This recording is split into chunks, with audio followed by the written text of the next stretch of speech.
So Hurricane Helene and Milton have caused havoc to say the least, and FEMA is nowhere to be found.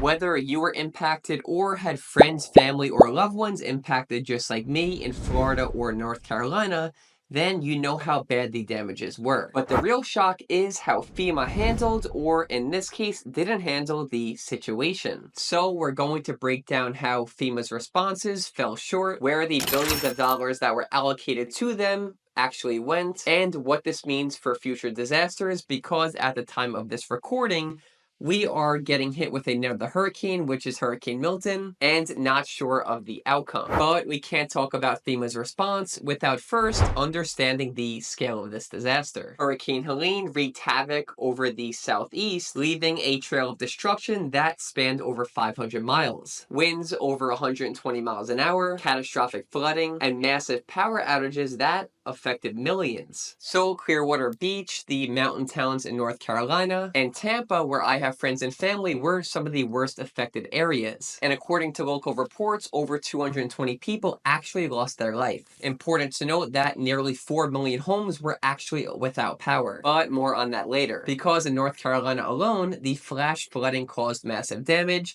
and even caused some public roads to collapse that you can see in this picture. But here's the crazy part. Because FEMA's response was sluggish and even non-existent, because in many people's cases, more importantly than the actually response time, is where did actually all the money go? Which brings us to FEMA's funding and where actually the money went that Congress sent them in the amount of $20 billion. Now, it is important to note that FEMA, it's typically at the back end of the country until a disaster happens, like these hurricanes, and then it gets brought to the forefront. And the $20 billion that Congress sent to them was specifically for natural disasters like these hurricanes. But starting off with Hurricane Helene, how much of this money actually went to affected victims? Because according to FEMA's own reports, they spent about $110 million on aid and the rest was missing. If we break down the $110 million that was spent on aid divided by the 4 million people that were affected to date, that only comes out to $27 per person. In terms of setting aside billions for recovery, that number is just a pure failure, which brings up the important topic of where did the rest of the money go? Which is a good time to invite everyone to the comments section, and please do not be shy.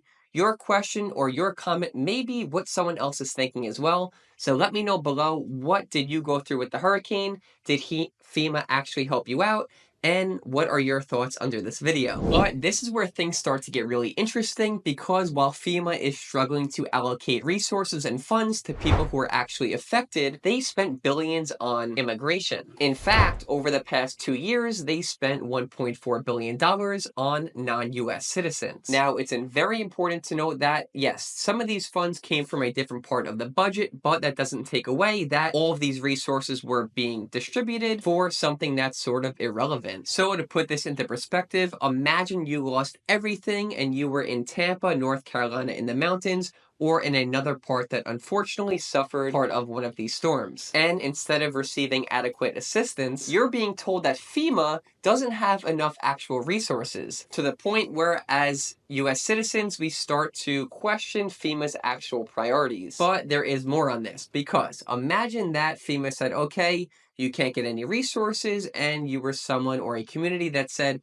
we could take this into our own hands and we could just step up and help each other out. Which is where this problem gets even worse, because FEMA themselves were actually blocking private resources and local resources from helping people in their communities. And stick with me, because after we go over this, we're actually going to go over FEMA's response times compared to other hurricanes and disasters in the past, and then talk about their actual finances to see, are they broke or is the system just broken? But more on that later, because I'm going to share with you on the screen all of these images and stories about people who were trying to access private roads and try to get resources to their family, but were blocked by FEMA. Multiple reports of private helicopters and private workers who were unfortunately turned away. To make it worse, these were in areas like Asheville, North Carolina, where the actual public roads were completely destroyed, and this was the only way to actually reach other humans. According to SpaceX engineers and other employees who were actually involved in these efforts,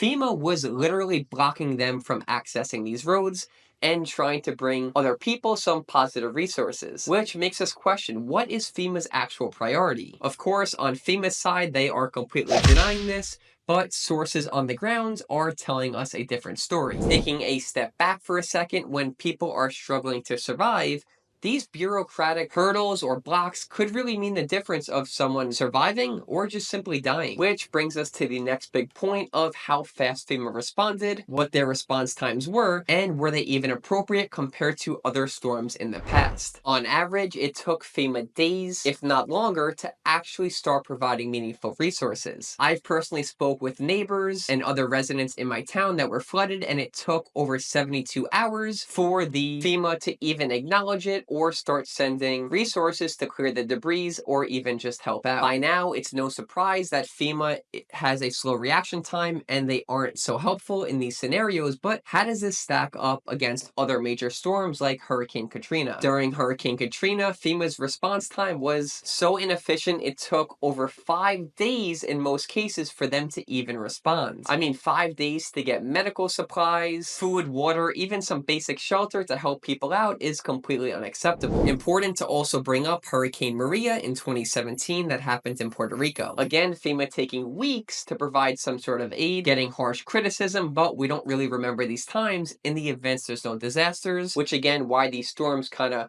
bring FEMA and their response times into the light. Which brings up the important point of the role of your local community in times of distress. We'll talk about this quick and then we'll go into, is FEMA really broke or is the system just broken, and what we can do moving forward to help hopefully solve this issue. At the end of the day, it's becoming increasingly clear that FEMA can't be trusted in times of big hurricanes like Milton and Helene, because Milton alone is supposed to bring $1 trillion worth of damage and it's making landfall at the time of this video. But the real heroes in these scenarios are the local communities who have quicker response times and they're there with resources when we actually need them. My neighbors were rescuing each other, providing resources, and actually giving a hand well before federal help was even a thought. Important to note, it's always important to have stockpiles of resources like food, water, non-perishable food, and just like something like some batteries. Most importantly, having some sort of backup plan if you have to evacuate, and connect with your neighbors, because during Helene,